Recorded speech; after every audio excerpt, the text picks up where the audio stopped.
Hello everyone, and welcome to today's edition of the Jason Hagcom Sports Experience. I am joined by former McMaster Marauders quarterback Marshall Ferguson, who's now taken his gifts from the athletics to the covering and journalistic side of sports, as he was at the Mattamy Athletics Center in downtown Toronto covering the CIS Final 8 Championships this past weekend. So Marshall, thanks for coming on today.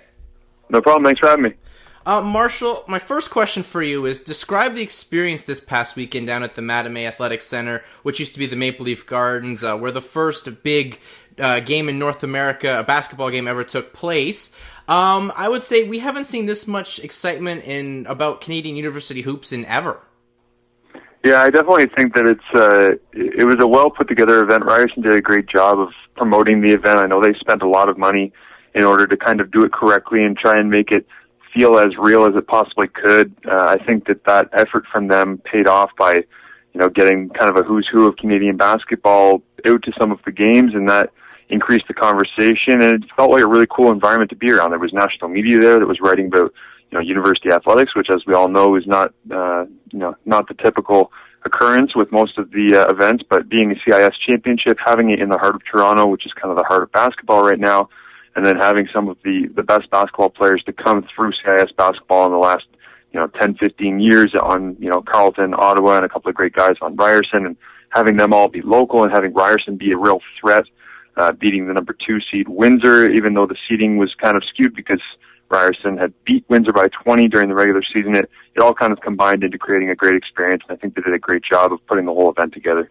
Do you think that, this is the bajillionth year they've had this, but it's the first time it was in Toronto. Do you think that it should come back to Toronto? Because this seemed like the perfect energy and everything like that. And as some people have said, that Toronto really had to earn their right to have this tournament. Yeah, it's very surprising that it wasn't in Toronto ever before. And, I think so much of what we look at the average fan in Toronto being, the community member or the person, there's not a lot of people that live in downtown Toronto that, are accessible to go directly to events like this. And they, if it's not the Leafs or the Raptors or the Jays, it's tough to get people out to an event, it seems like, in Toronto. And sometimes it's even tough to get them out to those Leafs, Raptors, and Jays games. So, but in terms of, the actual involvement of people from around the area, we had nearly 4,000 people that made their way out to the championship game, and it didn't even involve Ryerson in the championship game. It was 2 teams from Ottawa, and they did a great job of filling up the gym and being passionate, and, they sent down their buses. We had a large contingent from Bishops that made their way down for a quarterfinal on Thursday evening, and they turned the entire gym into a pretty hostile environment for an Ontario team that should have likely had more fans there, but I think that Ottawa was planning on sending all of their fans down for Sunday for the championship game, so Thursday they didn't feel the need to, and Bishops nearly pulled an upset on them, taking it to overtime, and then eventually Ottawa winning by 6 in overtime. But it was a very well put together event, and I think the venue size played a role as well of making the environment feel right and making Toronto feel like it was a good spot for it. With a capacity of, I think, just near 5,000, they were able to get 4,000 in there for a variety of games, and total attendance for the tournament was near 16,000 throughout all of the games. So it was a good fit. It was well done, and I would like to see it back in Toronto, selfishly, because I enjoyed going, and it means it's closer to home for guys like us.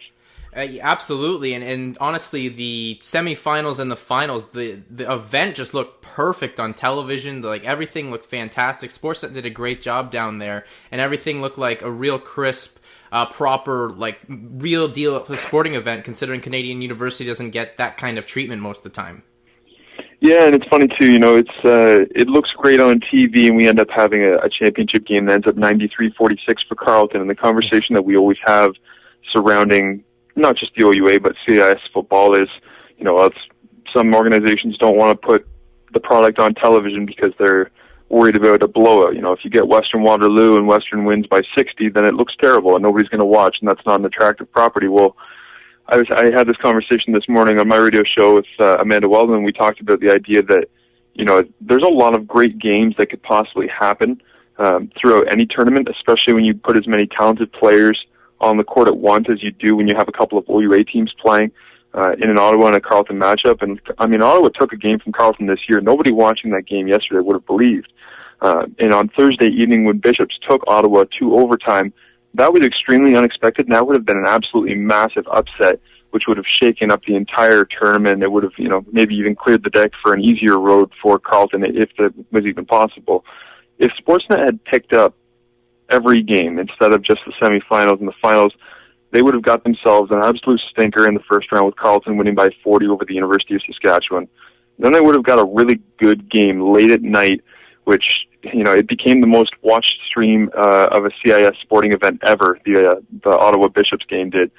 If that was on Sportsnet, I think the reviews that you would get on Canadian University Athletics and the competition level between conferences and teams outside of the OUA, and the conversation would have been absolutely fantastic. But at the same time, that doesn't happen every game. So it's impossible for someone like Sportsnet to look at that and say, we need to make sure that every game is covered, because you never know what's going to happen, because you might end up with that terrible Carleton-Saskatchewan game where Carleton's able to, Phil Scruggs has 17 points in the first quarter, 23, 24, something like that in the first half, goes on to drop 39, I believe, in the first game. It's difficult for them to want to cover every game when you have the probability of that happening as well. So, and that's what makes the NCAA tournament so special coming up is, they cover every single game, regardless of the quality of team or if it's going to be a blowout, so that, when Iowa State decides to make a run, or Northern Iowa decides to make a run against Kansas a couple of years ago, or you have George Mason sneaking up on UConn in the Elite Eight, well, there's TV cameras there, and they're covering it, and then that's why we get the magic of the NCAA tournament. There is magic at every level of sport. It just depends whether or not there's cameras there. And then the question becomes, if it's not on TV, did it really happen, right? It's like if the game falls in the woods, doesn't make any noise if no one's there. So it was a great event in Toronto. It was well put together.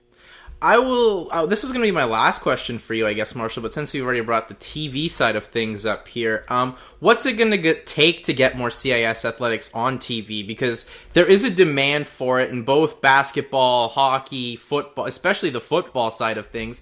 And while, yes, there are definitely mismatches in situations with each side of each conference, but to me, it's worth a risk worth the reward to me at the end, because while you may get 3 bad games, that one great game is going to overweigh anything. And I think it's time for Canadian University Athletics to really get its due, because I think we're in a day and age where these guys could get a chance to maybe get a spotlight on a channel, or even just make Sportsnet potentially a channel in another 5 years or something like that. But what's it going to take for us to get more CIS athletics on television, Marshall?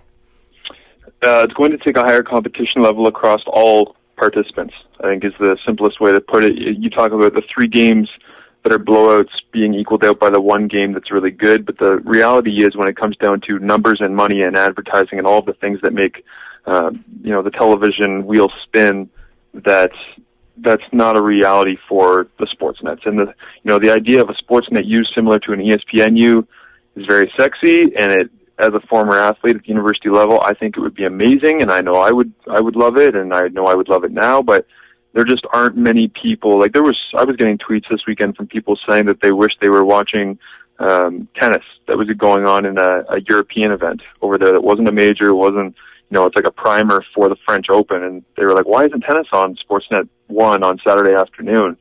We were getting tweets from that, and that kind of made me realize, we live in a pretty small community that really embraces this stuff and that realizes how good it is. Now, the quality of basketball, I think, is probably the easiest to turn into a consistent television revenue stream, just based on the fact that you do have so many good teams, and a lot of them are local and in and around Toronto, which obviously affects the ability to produce the games. I mean, if it's in Toronto and it's Ryerson playing somebody, if it's in Ottawa, you got Rogers TV, they can pick it up out there. You've got Windsor, so you've got it spread across the entire province. I mean, the top 5 throughout the year in the entire CIS were Ottawa and Ryerson, being up in Ottawa, obviously. Then you had, Ottawa, Carleton up in Ottawa there. Then we had Ryerson, Windsor, and McMaster. So geographically, you're spread across the province, but, it's better than having, University of Victoria needing to play a home game against University of Calgary. And even if you send the trucks all the way out there to Victoria, then maybe they get, they blow out Calgary and then they made the trip for nothing. And it's that kind of thing that angers TV executives when they look at the big picture. And that's why there's been a reluctance, I think, to cover any of the large events. But the quality of hockey at the CIS level is very, very good. I don't think people give it nearly enough credit. And I would definitely like to see it covered a little bit more. I did a poor job of it this past weekend because the CIS Men's and Women's Championships were going on. Western went on to win their first ever CIS Women's Hockey Championship in Guelph. somehow was able to find themselves a bronze medal after starting the regular season 3-13 inside the OUA before going 7-2 and winning the OUA championship and the Queen's Cup. So, but I was at basketball, so I wasn't able to cover it all, and it's kind of a one-man show with the way that we're covering things right now at the OUA, where I was at one event, so you can't be at everything. But there's a lot of great properties available, but I think to kind of summarize it all is we have the athletes here at home. We have the coaching. I think we've seen that in the last couple of years. There's a much better sports structure, and I do think we will get back on television sooner rather than later, but it just needs to be more competitive week in, week out. And if we do that, then I think you're going to see a great growth in the sport. I think there's been a growth as it is, but I think the need is there, and I think it's still slowly but surely becoming a more hot commodity for the television networks out there. Now, switching to the championship game, though, Marshall, I mean, this was a game that had a lot of intrigue going into it with, two rival schools in the same city of Ottawa, in both Carleton and the University of Ottawa, and it's a rematch of last year's championship. But then the game basically got out of hand. Phil Scrubb took over with him and his brother. Phil Scrubb led the way with 28, and Carleton wins their 5th in a row and their 11th overall. Do you see Carleton keeping up their success, Marshall? Yeah, there's no reason it's going to stop. I have firsthand experience with some of their coaching staff from back when I, was a terrible basketball athlete, but I know that how their systems work, and I know how much they pride themselves on, continual improvement, and there's no reason they're going to go anywhere. Connor Wood, I think, will be the best player in the country next year. He'll step right in and fill the role of Phil Scrubb and be an absolute star for them. He went off for about 11 points in a minute and a half, 2 minutes in the third quarter of the championship game, and it just got, shoved underneath the rug because Phil was already going off, and he already had, a double-double by the second half, and their dominance is rooted in wanting to crush every opponent humanly possible in a way that, defense takes the lead, creates your offense, and then offense is fundamentally, it's sound and it's well run. And I listened to Dave Smart today talk about how he focuses on the new season already. He gives himself about 24 hours, and then he starts to worry. And it's just his nature, and due to his nature, it's rubbed off on some of his best players. I've talked to Tommy Scrubb about why he kind of not puts up with Dave Smart, but why he embraces the type of player that Dave wants to turn him into. He wants him to be this tough-nosed guy that, maybe Tommy wasn't that when he came in. He said, we just win so much. It's hard to turn away from a guy that knows what he's doing. You're going to get the best development by coming to Carleton and by playing for him. And they've built such a culture up right now that it's difficult to turn down for the best athletes in Canada. So it'll be interesting over the next couple of years to see the development of where these programs go.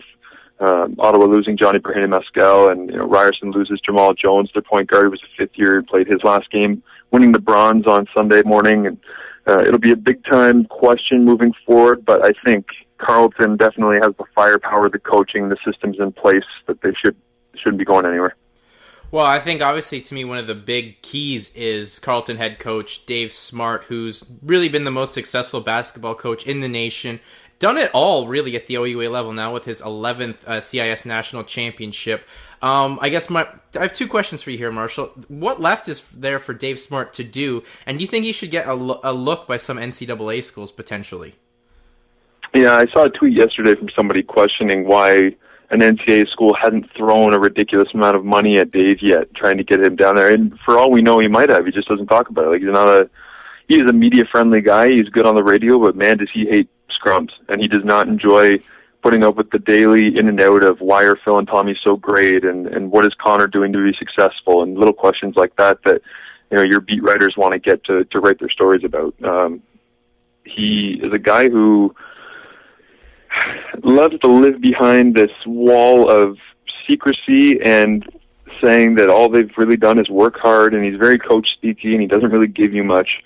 But that's who he is, and he's not lying about it. Like that, they've been able to create an absolute dynasty, the likes of which Canadian athletics, and really athletics at large, you could challenge at any level, just through doing things the right way, in his opinion. And all of their guys graduate. That's a thing that I don't think people talk about enough, is try to find me a dynasty at another school, mostly American, but in general, where you have such a high graduation rate and guys who aren't in, paper classes like UNC. And there's a lot of different reasons why this Carleton program is so great. And Dave, again, has built such a nice structure that I don't think it's going to change whether he's there or not, but I could definitely see him making the jump at some point. I think, that's eventually there has to be a goal. He's coached 1 year as the U20 England men's head coach. He's coached the national team here in Canada, and he's kind of reached the top level of basketball everywhere he's been.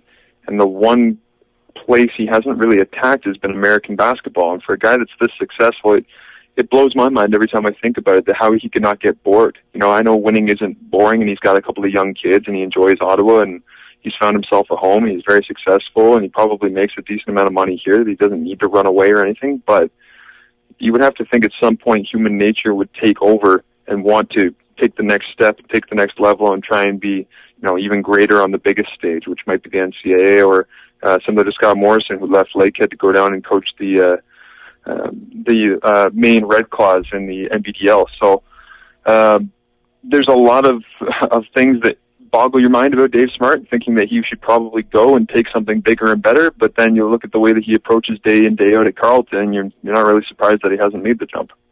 No, exactly. I mean, he's been so successful, and I mean, if you enjoy something that you love to do and teach with kids, and the way the game's going with the talent level that's in this country, I can see why I wouldn't want to leave. But then on the other hand, I more so see you've done it all really in the CIS, and you don't really want to be the big fish in a small pond. So if a school offered him something, I wouldn't be surprised if he jumped. But as you said, he's a pretty quiet kind of guy. So I guess we'll wait and see.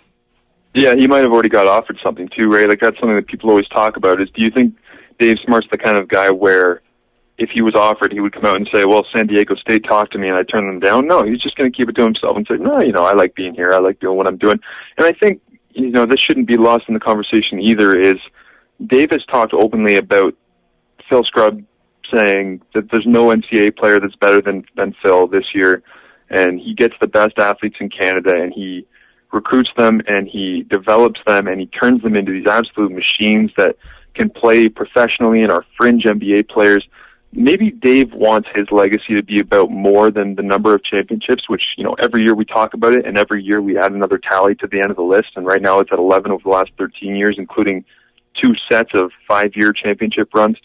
But maybe he wants his legacy to be about more than the championships. Maybe he wants to be the guy who led the movement of Canadian basketball forwards, and crushing everything around you might not be the healthiest way to do it. However, there's a reason why the OUA was at the top of the CIS rankings and had all 5 teams up in the top 10 nationally ranked all year. It's because they've been demanded to become better based on their competition. Carleton has forced the league to evolve based on their talent level, and I think Dave can be credited for that he's forced the rest of the league to either figure it out, spend more money, develop better players, recruit harder, or we are going to embarrass you, and yet they still embarrass you. So he's a dominant force in Canadian basketball. So part of you wants, Carleton to be like Simon Fraser and jump and play NCAA at some point. Part of you wants, Dave Smart to get a major coaching job so you can say, hey, that's our guy. At the same time, maybe it's time to appreciate him for who he is right here at home. Absolutely. I never had thought the point until you just brought it up that maybe he would rather just have something be bigger than just, wins and losses, but helping continue to grow the game here in Canada. Switching sides, the other side of the court in that game, Marshall, was Ottawa. And to me, this was a bit of a heartbreaker for them. I mean, they had the best player in the nation in Johnny Berhashmael. It was the rematch. They wanted to finally get the monkey off their back and win their first championship. Was this their best chance at winning a national championship for the Ottawa Gee Gees? It's hard to say because the development of their program is similar to Carleton because these teams are tied so closely together. Is that, Caleb Agata from Burlington is going to become their new Johnny B. He's going to step in and assume the reins as the main scorer and the dominant force in their offense. But he's also an incredible on-ball defender, I think better than Johnny was for Ottawa this past year. Gabriel Gontier-Debout was their center number 4. He was an undersized guy, but he did all the little things that they needed to achieve. I was happy to see him get player of the game for Ottawa in the championship game yesterday, just based on career achievement and the fact that, he doesn't put up 25 points a game or come out of nowhere and score 15 when he's a 2-point per game kind of guy, but he sets all the screens, he hedges very hard, he had great defensive intensity, leader in the room, and so he's a guy that they're losing Johnny and Gabriel Gontier-Debout, and it's going to be difficult for them to evolve, but I do think that they have the ability to come back as long as they have. We just talked about Coach Dave Smart. James Darwin at University of Ottawa is another guy who is doing an incredible job with the talent he has there. He's keeping the best players in Ottawa at home and making them have a tough decision now between Carleton and Ottawa, which we haven't seen before. So they have a very real chance to be at the top of their game for a long time, but yesterday was definitely a crushing defeat. It was the first time they had split the season series in the regular season. We all thought that they were headed towards a Wilson Cup final, which would have been exceptional because it was being played at Ottawa, at the University of Ottawa, because they had hosted, based on being the highest remaining seed in the OUA about 2 weekends ago. And it all kind of built up to this point, and I think as much as they're experienced and their guys have gone through these Ottawa-Carleton battles, when you get put on a national stage for the second year in a row against the very best, and you're playing against guys who are fringe NBA players, and arguably Carleton has three of the best players in the country, all on the same starting lineup, and then you had bench depth, and you had shooters and spacers and guys who have chemistry with each other, and all these things. It felt like they were a very veteran team who fell apart at the seams because they were just facing an absolute clinic. And I know it's heartbreaking for them, and I know Coach Darwin was very disappointed, and Johnny ends his career on a sad note, but the future is very bright for Ottawa basketball, and I think the rivalry will go on as long as those two guys are head coaches at those universities. Well, to me, the other school, and that was in the Final Four of this tournament, was the hosts, Ryerson, and their future to me seems very bright. They ended the tournament with the bronze medal, and what was the best season in Ryerson Ram history in terms of on the hardwood. Marshall, what do you believe led to the success of the Rams program this year? Roy Rana. It's pretty simple. He is the engine that drives that entire program, similar to Smart and Darwin. It's, you're sensing a trend here. Any great university program is very driven by the personality and the emotion that your head coach gives to your team. And Roy Rana is, he's a loud guy on the court during practice. I had the opportunity to sit in on a couple of shoot-arounds. He definitely makes his opinion well known, and that kind of energy with the group of kids that he recruited, those were all his guys. It's similar to Amos Conley here at McMaster, who was in his fifth, sixth year as coach, and Roy Rana came in 6 years ago at Ryerson. So the team that you were seeing set a record for wins for Ryerson was all Roy Rana's guys. They were guys that he either recruited or got to transfer into Ryerson, promised them that they would get to play in the national championship. They put themselves in a great position, and then they ran into a bit of a spark plug in Ottawa in the semifinals, who finally decided to knock down some shots after struggling on Thursday evening in their quarterfinals. So the Ryerson, their team's pretty much intact moving forward. It was a very difficult loss in the semifinals to Ottawa, but they were able to put it together in the bronze medal and play for a little bit of pride and get themselves a medal at home and make everybody around proud of them. And they only lose a couple of guys, but a DP, Peter McNeely, is a guy who will be back as well. So it's interesting times for Ryerson basketball. I guess I can get you out of here on this one, Marshall. We obviously know about the success, what's going on in Ottawa. Ryerson's an up-and-coming program. But what schools do you see on your radar as having a potential chance to be in these Final 8 tournaments for years to come that no one's really talking about or weren't even at the tournament this year? Yeah, Brock for me is the next big thing that's coming up in basketball. It's Danny Agati was the OUA Rookie of the Year last year, and then this year you had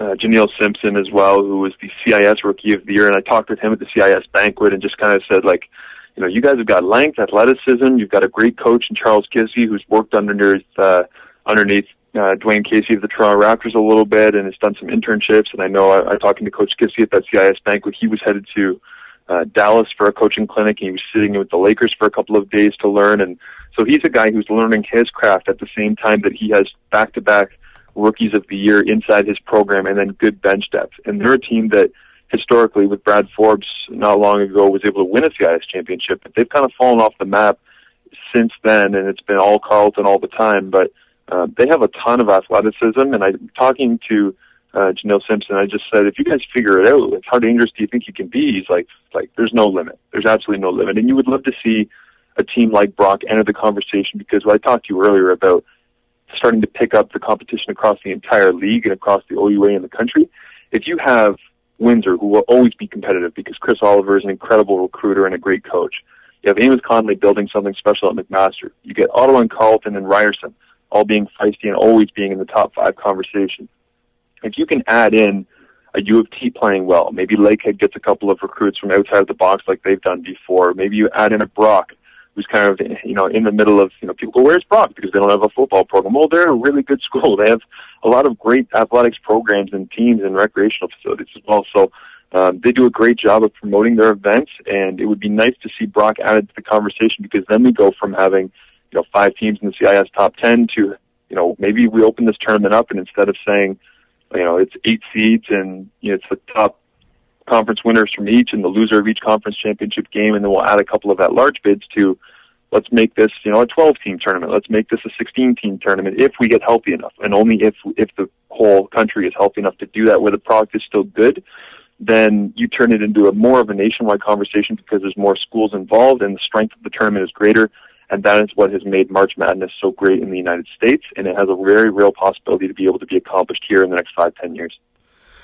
Well, Marshall, I really enjoyed your coverage of the CIS Final 8 this past weekend. I was definitely scrolling through your Twitter feed, and I felt the action was just fantastic, not just in the Mattamy, but all this past weekend with the hockey and the women's basketball final. I thought was also fantastic, and it just shows the growth of the athletes in the CIS. So before I actually can let you go, just plug your Twitter and what you're doing now.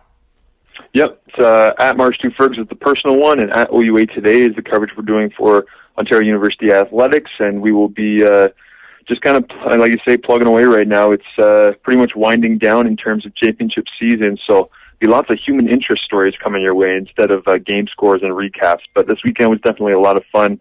As you say, Windsor women's basketball, dominant 5th championship they've had in a row, and you've got Western women's hockey winning as well. The OUA took 11 of a possible 16 medals throughout the championship weekend that was on Sportsnet. 3 of the 4 major championships in Western women's hockey, Windsor women's basketball, and then Carleton, obviously, men's basketball. So a good weekend all in all, and we're looking forward to growing the show and hopefully getting more people interested and involved.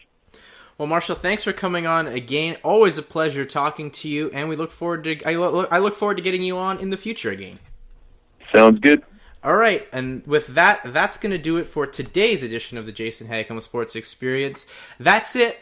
Peace out, and have a good day.